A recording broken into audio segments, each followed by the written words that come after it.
We break down all the cornerbacks on the Chicago Bears roster next on the Unbearable Sports Podcast.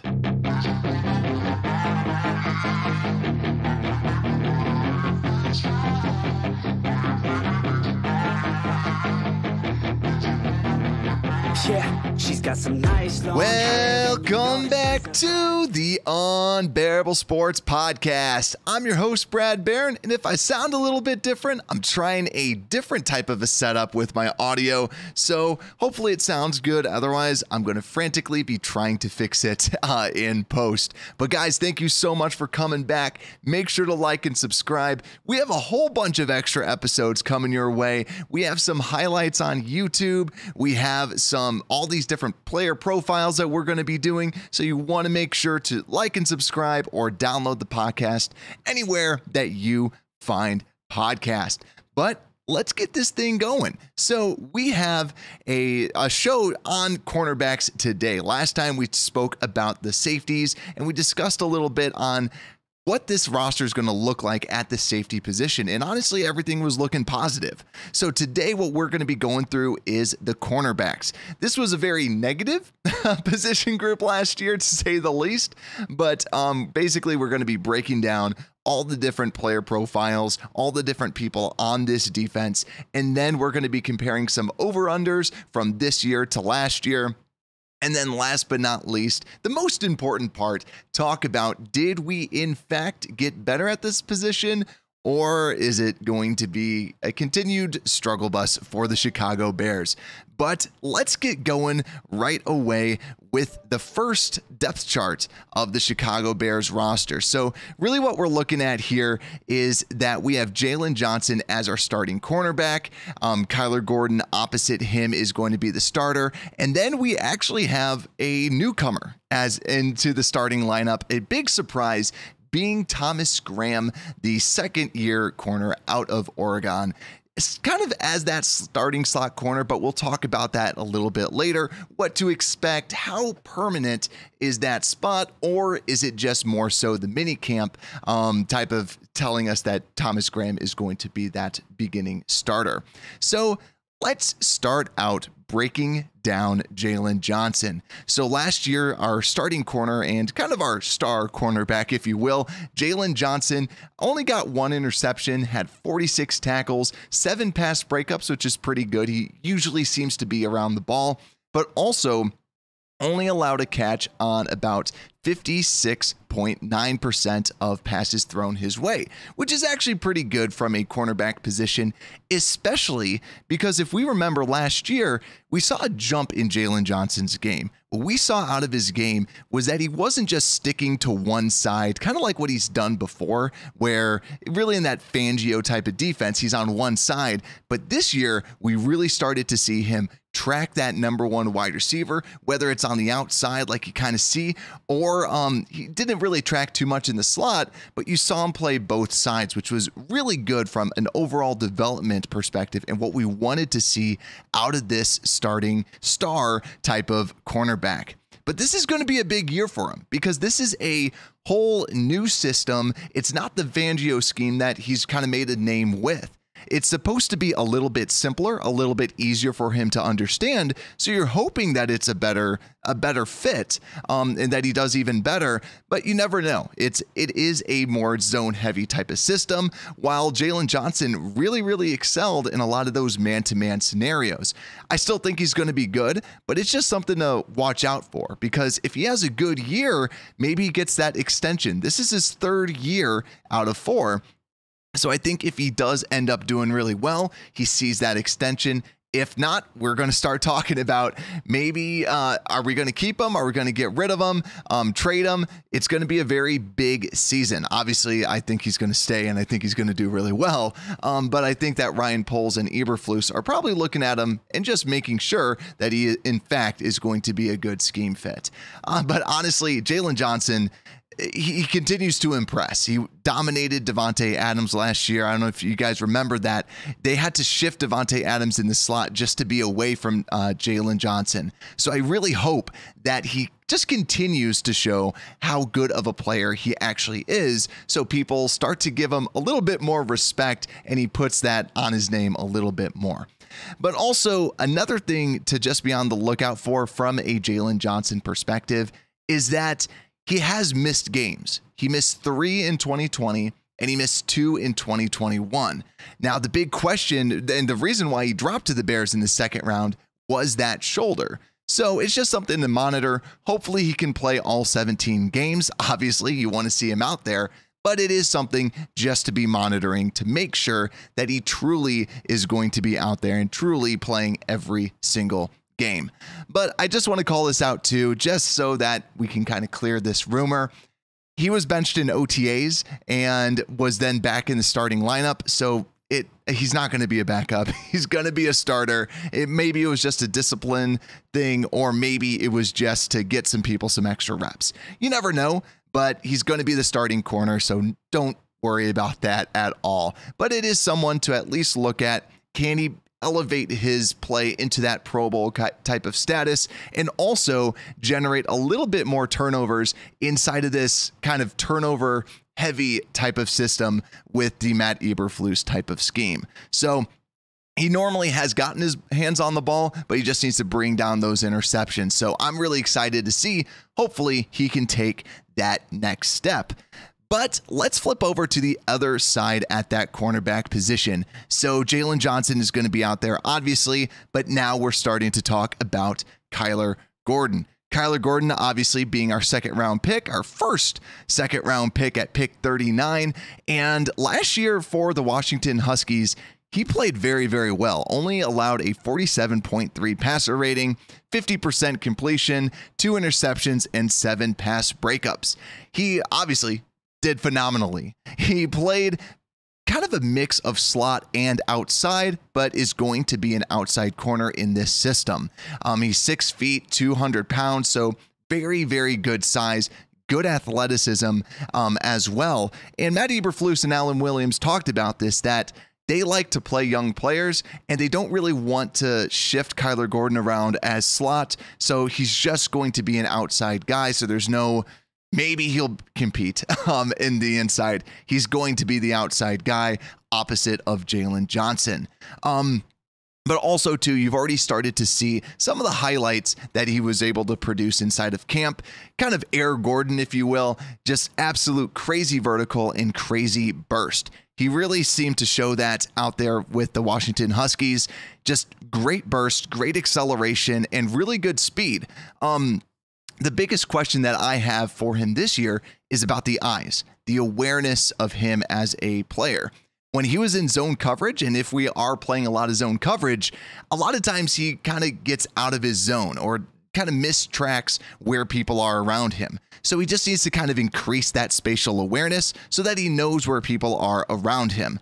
So that's one thing that I'm going to be looking out for, is just, is he truly looking around, and is he kind of building on that awareness? Because I get nervous because Washington is known for kind of turning out these defensive backs. So I hope that he can learn something in an NFL scheme, and hopefully he's not maxed out, quote unquote, from a skill set perspective, or just like kind of that knowledge of the game.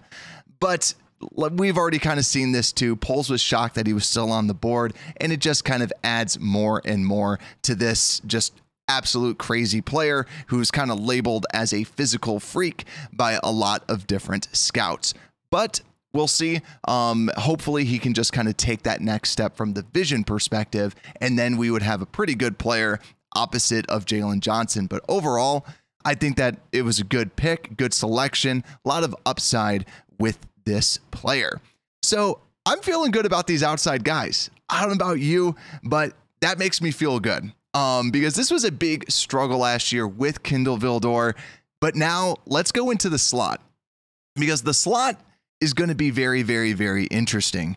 Because right now, I know before, when I was putting this all together, OurLads.com, where I normally pull together the projected depth chart, theirs was all over the place. They were thinking that Tavon Young was going to be the starter with Duke Shelley as the backup, and then Thomas Graham is kind of that number 2 outside corner. But now we're seeing Thomas Graham as the potential starter with Tavon Young as the backup in that slot spot. But what do we know about Thomas Graham Jr.? So Thomas Graham Jr., he only played, I think, about 2 games last year, but he was phenomenal. In his first game, he was going against Minnesota, who has some of the best wide receivers, and who I think is the best wide receiver in the game in Justin Jefferson. I think that he dominated them. He absolutely was a freak of nature out there. But then he goes out and plays against the Seattle Seahawks in the snow and doesn't do as well. And rightfully so. It's a weather game. I get that's different. But now, what type of a Thomas Graham are we going to be getting from the Chicago Bears? Is this the real deal, or is this just or was it just a little blip and he just tried really hard and dominated? But right now, him as that starter, it's kind of showing that he might actually be the real deal. I really am glad that he's at least getting the chance to start out there, because as you kind of heard, a lot of people kind of saw him as more of an outside guy, but he's kind of that weird body type where he's not 6 foot. So people say that he's too small to be outside because he's 5'11", but they're also saying that maybe he's not too small to play in the slot. So he's kind of that tweener, and that can be good because then he can play both spots, but hopefully he can kind of just stay at one. And that's looking like the slot, but right now he's there. But Tavon Young, we'll talk about him a little bit later, a veteran that has a lot of experience, could end up taking that spot when it comes down to training camp and you get the pads on. And also too, what I'm curious about Thomas Graham is that Thomas Graham, you kind of heard that he wasn't consistent in practice. So then when he plays the game, all of a sudden we see this freak of nature. What does he look like in practice? Because if he's not a good practice player, Eberflus and Alan Williams are going to have a big decision to make. But also, they have said they're not afraid to play younger players. So to me, I would love to see Thomas Graham just get the opportunity, because if he can win that job and he can do well, you have somebody that you can keep for multiple years, because I think that his contract ends, but he's still a restricted free agent or an exclusive rights free agent. So you're still able to keep him for years to come. But he's definitely somebody to keep an eye out overall. And I just got to say this too, Matt Nagy or Sean Desai, whoever made the call to bench him after that amazing game in the Vikings, you deserve not to be with the Bears right now, because you got to ride the hot hand, and hopefully we can ride that hot hand into the next year. Do I think he's going to be the starter?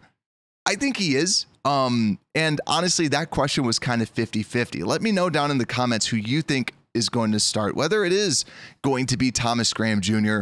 or Tavon Young. Because let's go over to the other competitor, Tavon Young. Last year started for the Baltimore Ravens, had only 1 interception, but also had a 72.4% reception completion percentage against him, which is not great. 4 tackle for losses, 35 tackles. So really did not have a great season. That's why we no longer see him with the Baltimore Ravens. They wanted to move on, and kind of rightfully so, just because he didn't have that great of a season last year. And honestly, he's been banged up throughout his career, missed all of 2017, 2019, and most of 2020 with injuries. So even though that as a rookie, he kind of burst onto the scene, played a lot. I think he actually played exclusively outside corner when he was a rookie, with a little bit of slot corner, but then kind of shifted over to the slot and hasn't played as well. And overall, he has 1,021 snaps in the slot and 821 outside. So really has kind of played both roles. And that's why I think ultimately he's going to be a slot guy. I don't really think Alan Williams is going to want to play him outside. They typically like bigger corners, and he's only 5'9", 177. So I think he's trying to revamp his career and try to vault it and show, listen, I am the same guy that I was back when I was a rookie. I am still capable of high play. That's why the Ravens gave him a huge contract when his rookie deal was up. So now he's got to come in. He's got to make a name for himself. And I think he does have a chance, because he has that veteran leadership. He has that veteran experience. So hopefully we have a good battle at least. But ultimately, I'm kind of rooting for Thomas Graham. I want to see the younger guy. I want to see the person that can be with us longer, obviously do better. But I don't want to trot somebody out that isn't ready, a la Kendall Vildor, where you should have started Artie Burns the entire time, and this defense would have been significantly better if Artie Burns was out there rather than Kendall Vildor. So to me, if Thomas Graham doesn't look ready, go with the veteran Tavon Young and see what he's got out there, because he's going to give you at least a solid benchmark of play, while Thomas Graham could give you less because you haven't necessarily seen that in a large enough sample size to really say, okay, he's good. He's a starting caliber corner. But yeah, like I said, rooting for Thomas Graham, but we will see. Now, after these guys, it's kind of up in the air. We got to go to the next person on my list, because we've talked about the starters. We've talked about Tavon Young as right now the backup. So we've gone through 4, but number 5 is everybody's favorite player, and that is Mr. Kendall Vildor. Right now, we just have to look at this. We got to rip the Band-Aid off. Kendall Vildor last year had 136.6 passer rating against. Terrible. Absolutely terrible. He started off the season not so bad, but then later on just was absolutely brutal. We already know the story. We already know the headaches and how much he caused us to drink. But yeah, people found out that they could just throw at him and it would be a completion. But even with that, he had a better completion percentage against than Tavon Young at 71.4%. Still terrible. But not as bad. And then also 0 interceptions and only 4 pass breakups. But overall, Kendall Vildor, why am I talking about him? I know a lot of people are saying he's just going to be cut. He's going to be gone. But guys, when you're looking at what's going on in OTAs in a brand new defense, he was taking reps for the ones when Jalen Johnson was not the starter. And Kyler Gordon was not out there because of the contract and everything. He was at least at practice. But Kendall Vildor seems to be the top backup from the outside corner perspective. Now, as a backup, I don't mind because he's cost controlled. He has 2 years left on his rookie deal.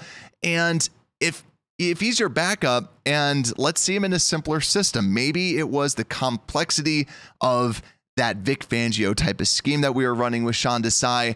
I don't know. We can at least see what he looks like in this system. And I think he's going to still make the team. As long as he's the backup, I'm fine. But I know that a lot of people aren't going to be happy with that because we keep getting nightmares about what happened with last year. But I will say, though, he at least showed that he could tackle well and had the willingness to at least be tackling out there. So he can be a special teamer, and kind of that backup corner, I think ultimately is going to be what he comes down to. So besides Kendall Vildor, we need to start talking about another cornerback that was on the Bears last year, didn't do so well, but now the big question is, will Duke Shelley make the active roster? Because Duke Shelley is in the last year of his contract. 5'9", 176 out of Kansas State. Duke Shelley has always been a slot guy, played some outside corner in the preseason, but we already talked about this. Alan Williams, Matt Eberflus, they don't like the smaller corners. They kind of want to go for more larger sized corners, and Duke Shelley just ain't that. So really, he's going to be trying to compete. I see him competing with Tavon Young in that inside slot position, but Tavon Young is good. He's shown multiple years. And when you have a veteran who can give you good play, who can give you better play than Duke Shelley, and they both have 1-year deals, you kind of got to go with the veteran. So I think that Duke Shelley, if I'm him, I'm trying to say, look, I can play outside too. I can play at all sorts of different positions, because before he looked like the easy backup with Tavon Young as the starter. But now with this emergence of Thomas Graham Jr., it kind of puts Duke Shelley in a very difficult spot. Now, fun fact about Duke Shelley, though, is he's only allowed 1 touchdown in his entire career. And pretty impressive for such a bad defense or bad defensive backfield from last year. But last year, he had 3 pass breakups, 37 tackles, 0 interceptions, and a passer rating of only 103.8. So a lot better than a Kendall Vildor, but still not fantastic. And it always seemed like he was kind of out of place. I forgot who posted this, but when he was in zone coverage was just really poor. But when he could just play man-to-man, it was a little different story. Still not amazing, but still you can kind of tell that he's not a great zone player.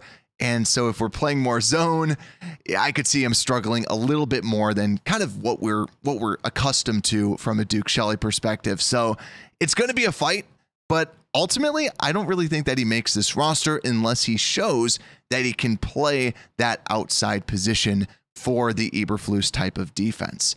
So ultimately, we've gone through 6 players, and I think there's going to be other players that are going to be battling it out with Duke Shelley. Now let's actually go through these guys fairly quickly. This is kind of the other cornerbacks, as I'm kind of phrasing. They're the backups of the backups, but really kind of fighting for a backup role, that 6 cornerback role. So I mentioned that before. They're going to be most likely duking it out with Duke Shelley, but who we have as kind of these other cornerbacks, Greene the fourth out of Missouri. He's an undrafted rookie free agent, 6'3", so a very large cornerback. ESPN has him listed as 293 pounds, but that's clearly not correct. Bo Pete Keys was on the practice squad for us last year, and he's back with the team. Lamar Jackson, not the quarterback, but the cornerback, is with us, who used to be a former Jets cornerback, and Greg Stroman, who was a Washington football team cornerback as well. A couple other people, Jason Stanley, another tall 6'2", 2-year pro out of Georgia, and then Jalen Jones, even 5'11", rookie out of Georgia State. So lots and lots of little cornerbacks kind of sprinkled across this roster. But the only people that I think really have a shot is really Lamar Jackson and Greg Stroman. Lamar Jackson, when he came out of college, out of Nebraska, was kind of billed as this physical freak, 6'2", almost 210. So, and some even have him listed as 6'3", a very big physical outside cornerback that just had a lot of ways. He just needed to improve with just how he was playing out there, improve his eyes, improve just every aspect of his game except for his physicality. So he could be a good project type of player that this team wanted to bring in, but also I think that he gives you a little bit more depth on that outside spot, especially since you have a lot of people in that slot. Because Greg Stroman, he's the smallest out of this bunch at 5'11", 180, and he's kind of played 50-50 inside-outside. But I think when he's at least been out there, he's given you a higher... He's shown that he's a better player than a Lamar Jackson, but obviously we have to see what they look like in this system. So to me, it's going to be a battle between Lamar Jackson, Greg Stroman, and Duke Shelley. And then honestly, I see Bo Pete Keys and Greene the fourth as kind of duking it out as a practice squad potential type of player. If anybody else were to make it out there, Jason Stanley or a Jalen Jones, I think that's just a great story to hear, but I don't think that ultimately they're going to be making this roster. So it's going to be very interesting. But who do you think is going to make the roster, and who do you expect big things out of? To me, I like this group. I think that this was one of our biggest weaknesses last year, but now it's becoming easily one of the big strengths of this team. But now let's go over to personally my favorite portion of this show, and that's going to be the over and unders. So what I do is I just take what we had last year and I say, is this going to be better or is this going to be worse than last year? So last year, the cornerbacks, we only had 1 interception last year. This one should be easy. I'm hoping to God we have more than 1 interception because if we only have 1 interception this year or 0 interceptions, something has gone terribly wrong. This defense is about turning the ball over. You're already hearing that they're playing faster, quicker, more determined. So to me, I think that this is definitely going to be higher. I'm smashing the over. How many do I think they're going to get? Off the top of my head, I want to say maybe even more than 5, because I'm hoping that you can get a couple out of both of your starting corners, and then maybe 1 or 2 from the inside of the slot. So maybe everybody gets 2, split up evenly, but we'll see. Definitely over 1. Now, the next number that we have out here is passing touchdowns at 31. Now, that's about 2 a game. And one thing to think about too is how happy would we be if our quarterback threw 31 touchdown passes for the season? We'd be pretty happy, right? So to me, I think that 31 might be a little bit high. I think that we're in the 20s, maybe mid or upper 20s from an overall passing touchdown perspective. But I think ultimately that's going to be lower because, unfortunately, I think that it's going to be easier to run on us without a Khalil Mack, without a Nakeem Hicks. Yes, I know that they didn't really play too much last year, but I think that just continues with a kind of lack of meat in the middle of that defensive line. So I think people are going to be running it in rather than passing. So I think that's definitely going to be under in a better sense of the term. But then the next one we have is passer rating of 103.3. Now, it's not great. It's not great. Anytime that somebody can get a passer rating of over 100, you usually think that that's a good performance. So to me, I'm thinking that's under. I'm hoping that it can be down in the 80s at least, but maybe it's in the 90s. Anything better than that should be better. And I think that you do have a jump with these cornerbacks. So that's why I think this is going to be better there. And last but not least, yards at 3,257. Now, all these other stats I feel were kind of easy, but this one's actually a little bit more difficult. I think that they're going to be better, but this is where the ineptitude on offense caused this passing game, this pass defense, to actually have some pretty good numbers. They were actually pretty top of the charts in pass yards allowed because everybody was playing with short fields or everybody was trying to just run it on this putrid run defense. So to me, this is actually going to be higher just because I think that 3,257 is fairly good. And I think it's just going to be a little bit higher, maybe 3,500, hopefully a little bit less than that. But I think it's going to be slightly higher. So I'm going to take the over on that. So now it's time to wrap things up with the official prediction if this team's going to be better or worse at the cornerback position. So this is easy. You replace a Kendall Vildor with a rookie Kyler Gordon. Even if he doesn't play that well, it's most likely going to be better than Kindle Vildor. So you get a plus there. And I think in the slot, since you at least have 2 players that seem to be duking it out for Duke Shelley's position, and Duke Shelley is seen as your 3rd string defensive back, your 3rd string slot corner, I think that that's an easy upgrade. I think that this decision's easy. I think that they've gotten better. So better at the safety position, better at corners. I really like this defensive backfield because it's young, and I think that there's a lot of potential ahead of the Chicago Bears in 2021. So thank you guys so much for coming in. We have a lot more player profiles to go through. Make sure to like, make sure to subscribe, make sure to search for the podcast at Unbearable Sports, anywhere that you get your podcast, and Unbearable Sports Podcast. We're out.